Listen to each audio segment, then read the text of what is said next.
రాజకీయ నాయకులు అలసిపోయినప్పుడు ఇక మీ వల్ల కాకుంటే పక్కకు జరగండి, తెలంగాణ రాష్ట్రాన్ని మేము సాధిస్తామని ఆనాడు విద్యార్థి ఉద్యమకారులందరూ కూడా ముందు భాగానే నిలబడి తెలంగాణ రాష్ట్రాన్ని సాధించారు.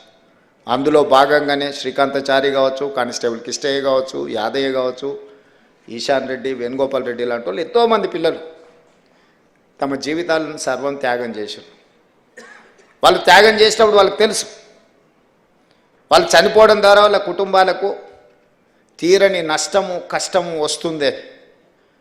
కానీ లక్షలాది మంది తెలంగాణ విద్యార్థుల జీవితాలలో వెలుగులు వస్తాయి. తెలంగాణ ప్రాంతం బాగుపడుతుంది, స్వయం పరిపాలన వస్తుంది. ఈ స్వయం పరిపాలనైనా మా జీవితాలలో మార్పు తీసుకొస్తుంది అని చెప్పి వారు ఆనాడు నిర్దిష్టంగా ప్రాణత్యాగాలు చేసి తెలంగాణ రాష్ట్రాన్ని సాధించారు. కానీ వాళ్ళ లక్ష్యం నెరవేరలేదు. తెలంగాణ రాష్ట్రం అయితే వచ్చింది, కానీ వచ్చిన రాష్ట్రంలో ఏ ఆకాంక్షల కోసం ఆ పిల్లలు ప్రాణాలు ఇచ్చిండ్రో ఆ ఆకాంక్షలు నెరవేరలేదు. గత 10 సంవత్సరాల నుంచి 20 నుంచి 25 లక్షల మంది విద్యార్థులు ఊర్లో తల్లిదండ్రులకు 22-23 ఏళ్ళ వయసు ఉన్నప్పుడు పోటీ పరీక్షలు రాసి ప్రభుత్వ ఉద్యోగాన్ని సాధించుకొని మళ్ళీ ఇంటికి వస్తామని తల్లిదండ్రులకు చెప్పి బయలుదేరి, ముఖ్యంగా ప్రభుత్వ ఉద్యోగాల కోసం ప్రయత్నం చేస్తున్న వాళ్ళు దళితులు, గిరిజనులు, ఆదివాసీలు, బలహీన వర్గాలు, పేదలు. ఆగర్భ శ్రీమంతుడు ఎవరు అసిస్టెంట్ జూనియర్ అసిస్టెంట్ ఉద్యోగం కోసమో, అసిస్టెంట్ ఇంజనీర్ కోసమో, లేకపోతే జూనియర్ టెక్నికల్ ఆఫీసర్ కోసమో కోటీశ్వర్లు ఎవరు ప్రయత్నం చేయరు.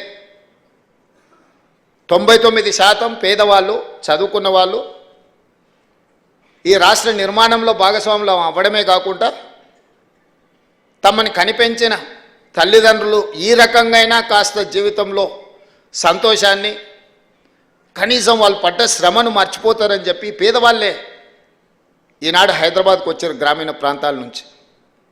వచ్చేటప్పుడు తొవ్వ ఖర్చులకో, లేకపోతే ఎక్కడో ఒక దగ్గర తెలిసిన వాళ్ళ దగ్గర ఉండడం కోసమో, లేకపోతే యూనివర్సిటీలలో అడ్మిషన్లు తీసుకొని ఉన్నత చదువులు చదువుతూనే పోటీ పరీక్షలకు సిద్ధమైంది.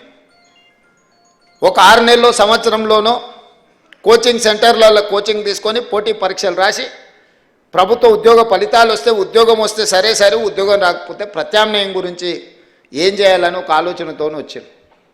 సంవత్సరం లోపల తేలాల్చిన విద్యార్థుల భవిష్యత్తు గందరగోళంగా మారి శాశ్వత నిరుద్యోగులుగా హైదరాబాదు నగర వీధుల్లో తిరుగుతుంటే 10 సంవత్సరాలైనా ఆనాటి ప్రభుత్వం పరీక్షలు నిర్వహించలేదు. దీన్ని బాధ్యతారహిత్యం అనాలనా, లేకపోతే నిర్లక్ష్యం అనాలనా, లేకపోతే వైఫల్యం అనాలనా నాకు తెలియదు. మీరు ఆలోచన చేసుకోండి.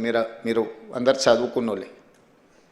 ఈరోజు డిసెంబర్ 7, 2023 నాడు నేను బాధ్యత చేపట్టిన తర్వాత ప్రతి డిపార్ట్మెంట్లో గత 10 సంవత్సరాలుగా ఇచ్చిన నోటిఫికేషన్లన్నీ, నిర్వహించిన పరీక్షలన్నీ, ఫలితాలు విడుదల కాకుండా కోర్టు న్యాయస్థానాలలో చిక్కుముళ్ళన్నీ, ఒకవేళ పరీక్షలు నిర్వహించిన ప్రశ్నపత్రాలు జిరాక్స్ సెంటర్లలో అమ్ముడువైన పరీక్షలన్నీ, ఈ కోచింగ్ సెంటర్ల చుట్టూ ఇన్ని లక్షలాది మంది తిరుగుతుంటే ఇది మొట్టమొదటి ప్రధాన సమస్యగా మా ప్రభుత్వం భావించి 10 సంవత్సరాలు నోటిఫికేషన్లు లేకపోతే పరీక్షలు నిర్వహించకపోవడం, న్యాయస్థానాలలో చిక్కుముళ్ళుగా ఉన్న వాటిని అన్నిటిని ఒక్కొక్కటిగా పరిష్కరించుకుంటూ 57,924 ఉద్యోగ నియామక పత్రాలు ఎల్బీ స్టేడియంలోనో లేకపోతే రవీంద్ర భారతిలోనో ఏ పిల్లలకైతే ఉద్యోగాలు వచ్చినాయో వాళ్ళ తల్లిదండ్రులతో సహా అందరిని పిలిచి నేనే స్వయంగా ఒక సంబరాన్ని వాళ్ళు ఆస్వాదించే విధంగా వాళ్ళ జీవితంలో ఒక మరుపురాని గొప్ప అనుభూతిగా నిలబడాలి, వాళ్ళందరినీ నేను చూడాలి, వాళ్ళందరి కళ్ళల్లో సంతోషం ఆనందం చూస్తే మేము నిజంగా మా లక్ష్యాన్ని చేరుకున్నట్టే అని చెప్పి ఏ నియామకం కూడా యథాలాపంగా మీ ఇంటికి కాల్ లెటర్ పంపలే. మిమ్మల్ని అందరిని కూడా పిలిచి మీ కుటుంబ సభ్యుల మధ్యలో మిమ్మల్ని మా కుటుంబ సభ్యులుగా భావించి అది ఎల్బీ స్టేడియంలోనో లేకపోతే నక్లెస్ రోడ్డు మీద ఉన్న అంబేద్కర్ సాక్షిగాను లేకపోతే రవీంద్ర భారతిలో మీ మధ్యలోనే మీకు నియామక పత్రాలు ఇచ్చినాం. ఇవాళ వాళ్ళు మాట్లాడుతున్నారు ఇవన్నీ మేము నోటిఫికేషన్లు ఇచ్చినాం, నీ నియామకాలు కానే కావాలి. నేను వారిని అడుగుతున్న 10 సంవత్సరాలు మీరు నోటిఫికేషన్లు ఇచ్చి సరైన విధంగా పరీక్షలు నిర్వహించకపోవడం వల్ల యుక్త వయసులో ఉన్న పిల్లల జీవితాలు ఎంత సర్వనాశనమైనవి, మీరు ఎందుకు బాధ్యత తీసుకోలేదు?